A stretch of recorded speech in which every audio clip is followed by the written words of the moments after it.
I have a guest with me today that I'm really anxious for all of you to meet for a bunch of different reasons. Now, he's a fellow cop, he's a fellow trainer, but he has turned his thoughts and some of his experiences into he's becoming a media sensation. So I thought you'd better meet him. Brian Tillman, welcome to the show. Thank you so much, Sergeant. I appreciate you for having me on. So tell folks just a little bit of your background and how you came to be the police. Yeah, absolutely. So a little bit about me. I'm from Southern California and went to high school at Rialto High School. And after that, I went and graduated from there, went to college at University of Nevada, Las Vegas. So I spent about 5 or 6 years of my life out in Vegas, which was one of the best times of my life, to say the least. And then I met my beautiful bride out there, and I moved back home once I met her after I graduated. And shortly after we got married, and she ended up becoming pregnant with our first child.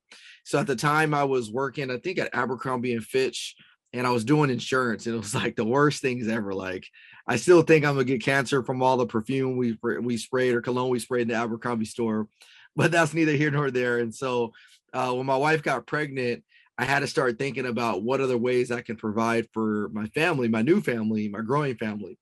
And because insurance and Abercrombie wasn't going to cut it. So my dad's best friend was a captain for a police department. And he, for years, was like, "Hey, Ryan, you should become a police officer." And sadly, I was like, "Nope, I'm not doing that. I'm not working for the man." That was just my whole mentality, simply because growing up, I didn't really like police officers. I always thought cops were guys that got picked on in high school, so they became police officers so they could pick on everybody else. Like, that was my mentality. And so it wasn't going to be me. And so when your back is up against the wall and your wife is looking at you like, "Hey, you need to do something to provide for us," sometimes you start to venture out and to do different things in your life. So that's exactly what happened. I prayed about it and I asked God, "Hey, open the door for me. Show me what you want me to do." And the door for law enforcement just flew open, quite frankly. I applied for a few different agencies. And I literally, from the moment I put my first application in to the moment I got hired, it was about 3 months, which was unheard of. And so I went to the police academy, graduated number 2 overall in my class, and went to work for the Chino Police Department, which has been nothing but a blessing. And I'm so glad that I actually followed God and his will for my life. So you became a police officer, and you obviously you made some big changes in your life. And then you started to do some social media things, podcasting, to tell other people not just about your experiences, but also some of the realities of police work nationwide. Didn't you talk about that? Of course. So it started before the social media stuff. It was right around the time that when Ferguson went up in flames when Michael Brown was killed. And I never forget feeling ashamed of being a police officer for a minute, especially because as a black man, in our culture, is not really, being the police is not something that we all strive to do. And so I almost felt ashamed for a little bit, but then I started thinking about it from a different perspective. And I realized, like, a lot of people in our community don't understand why we do things as law enforcement officers. So I set out on a mission, and that's actually where my company, Breaking Barriers United, was started. I started out and said, I'm going to go out there into all the neighborhoods and really break down what it is that we do and why we do it and how we do it. So I started doing seminars in churches, and then from churches, I went to schools. From schools, I went to colleges, and it just kept evolving. But one thing that was kind of interesting was I was doing all this work in my local neighborhood, in my community, but outside of my community, nobody really knew what else I was doing. And so fast forward, I met a really good friend of mine. He's become my media manager. His name is Billy. And Billy approached me and said, "Hey, I've been watching what you're doing from afar. I like what you're doing. I'd be interested in coming alongside of you and maybe helping you with some of your social media." So I said, "Let's do it." I hired him for 3 months. It was a risk that I took, but it was probably one of the best things that ever paid off. And we started creating social media content. And over time, it started evolving. And what it evolved into was me educating people of the why and the what when it comes to law enforcement. So I will do breakdowns of police videos. I will educate people by giving people Tillman tips. And then I just have good conversation. And it's funny, I met your husband at Brandon Tatum's event, and I was watching his videos long before I was doing the social media stuff. And I was telling him that his videos inspired me to kind of go out there and be a new age of education. And if you're listening to this and not familiar with what his videos were, he would make videos of breakdowns for police officers that we would watch in briefing settings. So anytime I would go 10-8, we would go to briefing, watch some of the videos, talk about how we can do things better as officers. And then I kind of had a light bulb moment. I was like, we should do the same thing, but do it for the community as well. So that way the community could understand why we did what we did. And so I've been doing that for almost 4 or 5 years now. And, the lid has just kind of been blown off. Well, and I got to tell you, Ryan, you are a gifted public speaker, whether in person or on camera. And I think that's one of the reasons that you're so successful in what you do. And another reason why people are drawn to you, because very similar to my husband, you don't lecture, and you don't always say, oh, the police are right, this officer did all the right things, because that's not true, right? Cops are people too. Sometimes we screw up. Sometimes when we do make mistakes, sometimes we come back and do things successfully. Sometimes we don't. Sometimes we get ourselves hurt. And you talk about all that stuff, don't you? Yeah, sadly, sometimes people like to put law enforcement on a pedestal. And when they do that, they forget that we're human beings. They forget that we're going to make mistakes just like anybody else. I always tell people the number one most unpredictable thing in life, no matter what you compare it to, is human nature. Human nature is the most unpredictable thing in life. And so just because we have a badge and a gun on doesn't necessarily mean we're going to be perfect. And so what's happened is mainstream media is almost made it seem like a majority of law enforcement is bad and the whole system is just corrupt, when the reality is that a majority of law enforcement is good and a majority of officers are doing the right thing. But we do have some of those people that have made bad decisions or, not done the right things from a moral standpoint or ethical standpoint. So I realized early on, I said, in order for me to gain credibility amongst the community, especially the minority community, when it comes to law enforcement, I have to be willing to go out on a limb and call it bad when we do it. And it's tough because I'm a current police officer.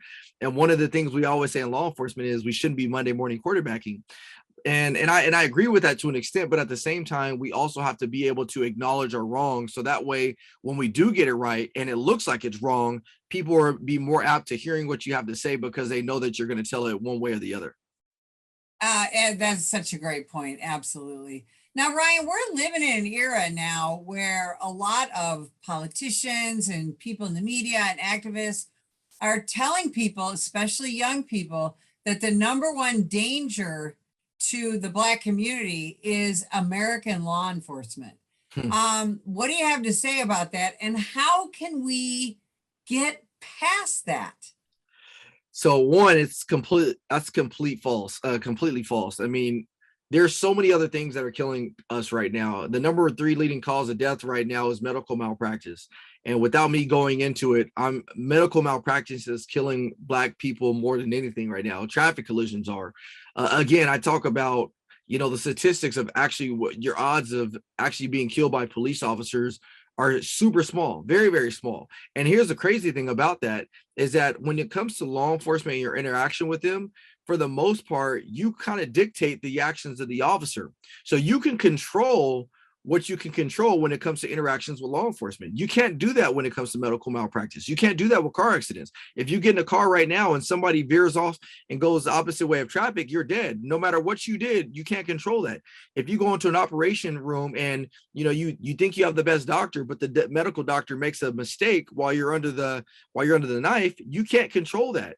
But when it comes to law enforcement interaction, you can control how that situation is going to go.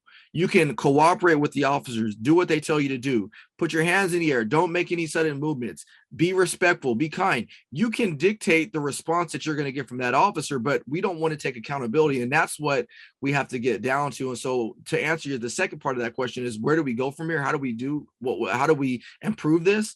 As officers, we have to take it upon us to go out there and educate people about our profession. Sadly, people are afraid of the unknown.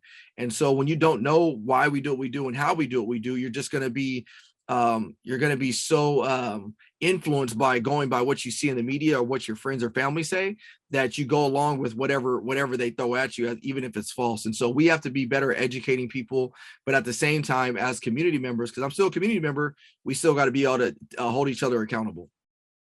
Did you lose friends or family members when you became a cop? You know what? Yes, but I've since regained those people. And I think when people initially, when I started doing it, people thought I was doing it for the wrong reasons. And it wasn't even just people outside of law enforcement. I actually had people within law enforcement that didn't like what I was doing. They thought I was doing it to get promoted. They thought I was doing it to kiss up to my supervisor, the typical nonsense that we deal with, like high school. And then I had people on the outside that didn't like what I was doing because they thought I was doing it for the wrong reasons. They thought I was doing it as a promo for law enforcement. But I think I've been doing it for so long that people really see my heart, and they've seen me call it good and bad. And so over time, those people that were swayed to not like me initially have since rekindled that relationship with me because they realize my heart and they understand my message and my mission behind what I'm trying to accomplish. Now, you got involved in a book by Brandon Tatum. He is, for people who don't know him, go to theofficertatum.com. Brandon wrote a book called Beaten Black and Blue about being a Black cop in America. But then he goes beyond that, and he doesn't just tell his own story. He lets other people in his life, and you are one of them, tell their stories about being an American law enforcement officer. Talk about that project. Yeah, so it was good. Brandon Tatum is a phenomenal guy, and it's so funny. Having gotten to know Brandon Tatum on a personal level, he and I are so similar to each other in so many different ways, like from playing college football with one another to having a bad outlook about law enforcement. So we're very similar. And so when he reached out to me about participating in his book, I thought it was a phenomenal opportunity because any chance I get to be a voice to what's going on in our current society, I don't want to miss that opportunity if I have the ability to educate somebody on what's going on. And so when it comes to the book, one of my things, my missions is to really just shed light to everybody on what it's like to be a Black police officer, because whether people realize it or not, whether they want to acknowledge it or not, it is different because, and it's not just being a Black police officer. As a female, you face certain, things as a woman in law, in a predominantly male profession that some people may not understand. And so when it came to his book, I wanted to be able to voice like, hey, you know what? I love being a law enforcement officer, but there's different outlooks and different perspectives that we got to view things through, because when you do it that way, it will now allow you to have a level of empathy for everybody, not just police officers, but the community that you serve. And I think once you start to develop a level of empathy, then you'll start to develop that level of respect for people. And once you develop respect for people, then those people will come to love you. And so that's one of the things I've always done is I try to lead with empathy, try to earn respect. So that way I can receive love and give love. What would you say to a young person who is thinking, boy, I always thought law enforcement might be kind of a cool job, but in this, in the last 18 months of absolute vilification of American law enforcement, it's not looking like the fun job that it used to be. What would you say to them? I probably take some criticism for what I'm about to say, but I'm gonna say it anyway because I've always said it. Is that I think right now is one of the best times to be a police officer, and obviously from the outside looking in, it's very difficult to be a police officer, and in that sense, it is one of the worst times to be a police officer because we're being attacked and criticized more than ever. But the reason I always say it's the best is because we have the opportunity to go out there and really change the profession for what it was meant to do in the first place. We have to acknowledge the past. We have to acknowledge that, law enforcement hasn't always been all great and dandy as we once perceived it to be. When you go back to the civil rights movement and you see, police officers that were a part of the KKK or standing up at rallies, or you fast forward and you see, the corruption in the Rampart scandal. There is a lot of things, a lot of dirt that we've done in our profession. But now, with all eyes on us and everybody wanting law enforcement to get better, I tell people, like, if you want to find a solution to these problems, why don't you go out there and be the solution? And in order to be the solution, you got to become a police officer. There's no better way to shape the way and shape the future of law enforcement than by getting involved, becoming a police officer, understanding what we do and why we do it. So that way, it's not just me going out there and spreading this education. It's a whole bunch of me's going out there and spreading this education. So, my cousin said it it best a long time ago, who's a successful entrepreneur. And he said, you know what, Ryan, a lot of times when people see a burning building, everybody starts to run away from it. But I kind of always look at life through the lens of, you know, when I see that burning building, I'm running towards it, and I'll wait for the firefighters to put it out, because once that building is, you know, the fire is put out, you're now going to get that building at a discount. Nobody's going to want it because it's going to be all tarnished. But then now you can go in there and you can renovate the place, do it how you want to do it at a discount. And so that way, when you get the finished product, it's a much better building with a lot much firmer foundation than it was before. And that's kind of how I view our profession is. I'm running towards it. I want to be able to make it better. I want to be a part of the reform as opposed to sitting on the sidelines. So that way, when I pass this over to our next generation, they have something better than I inherited. What's been your favorite thing so far about being a cop? And in that, I also want you to talk about your favorite assignment, because you're doing some cool stuff. Favorite part about being a police officer is just my ability to interact with people every single day, and not one day is ever the same in law enforcement. I mean, you know that just as much as I do. Is every single day you go to work, you just never know what you're going to get. And so, as opposed to working a monotonous desk job, and no knock to people that work a desk job, in law enforcement, every day you're going to get something different. And then, as far as my favorite assignment, you'll probably be surprised, maybe you won't, but one of my favorite assignments was being a school resource officer. I mean, that was, you know, I didn't go into that job or that assignment knowing how fun it was going to be. And the reason it was so fun is because I got to see a lasting impact that I made on every single one of those students. So, you know, those students were, I treated them like they were my own kids. I actually had a video that I did where when I got promoted, that I did a dancing video and it went viral. That was seen all over the place. And so those are some of the most memorable moments that I'll take to my grave with me. Now, on that, part of the defund the police movement, or the vilification of American law enforcement, is we're seeing police officers taken out of school resource officer programs, because again, there's that talk that police officers are somehow dangerous to our youth.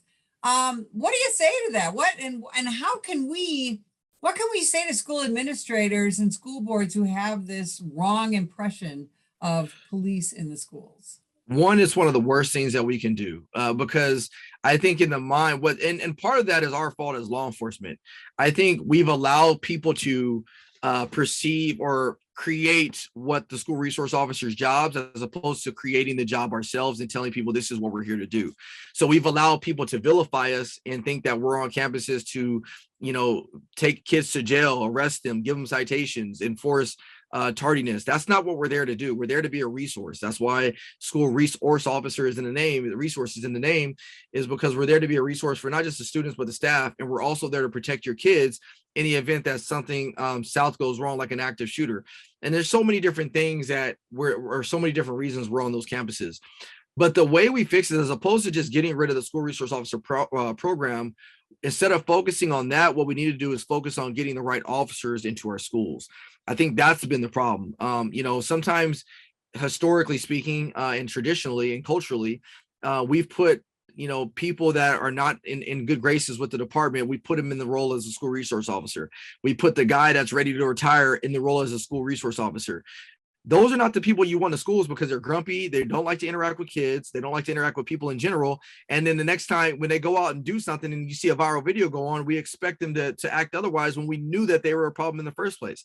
So I think instead of saying, you know what, let's get rid of the school resource officer program, I think we need to pay more attention on vetting what officers are going into these schools, making sure these school resource officers can identify with the kids, make sure they can establish a relationship and connection with the kids and the students, and make sure that they can be a beacon and an example of what it is that your agency reflects within the community. So I think that's one of the ways we solve this problem, as opposed to throwing the baby out with the bathwater.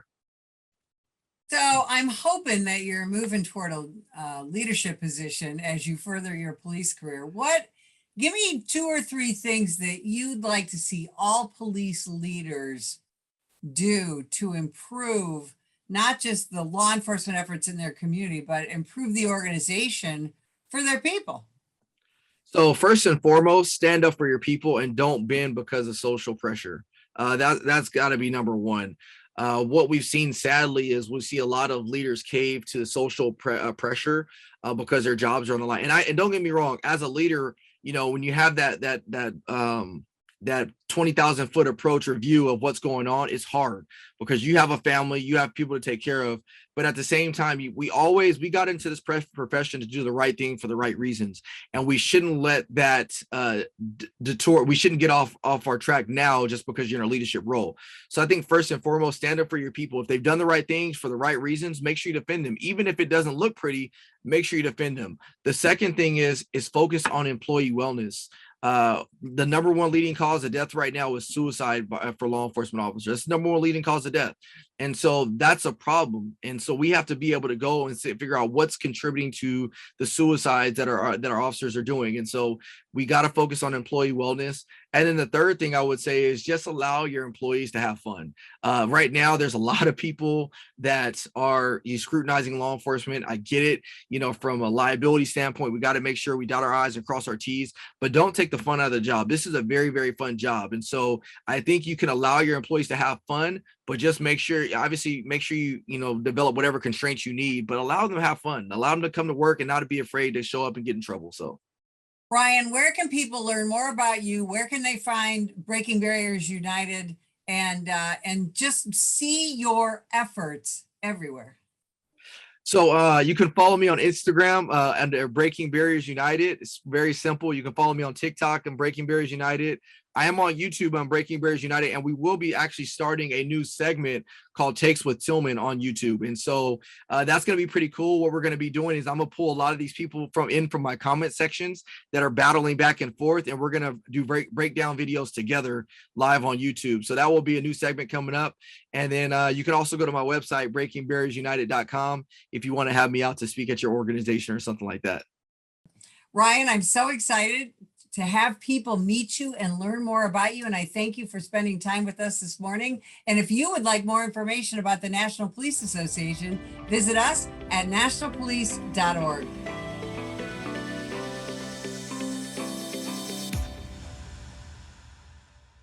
Ma'am, put the gun down! Put the gun down! Last year, law enforcement officers were involved in hundreds of thousands of use of force incidents. A use of force incident is when an officer must use nonverbal tactics to gain control of a dangerous situation. Put the knife on the ground. In many cases, officers have no choice but to use force when a suspect doesn't comply with a lawful order. Use of force is always ugly. No one likes it, especially police officers. Together, we can help de-escalate these dangerous encounters. Help police officers by complying with their lawful orders. Don't attack, attempt to disarm, or flee from an officer. Use of force is an officer's last option. Most incidents can be avoided by not resisting arrest. If you feel you've been wrongfully detained by a police officer, then seek a legal solution after the encounter has been resolved. Let's keep everyone safe. Comply now and complain later.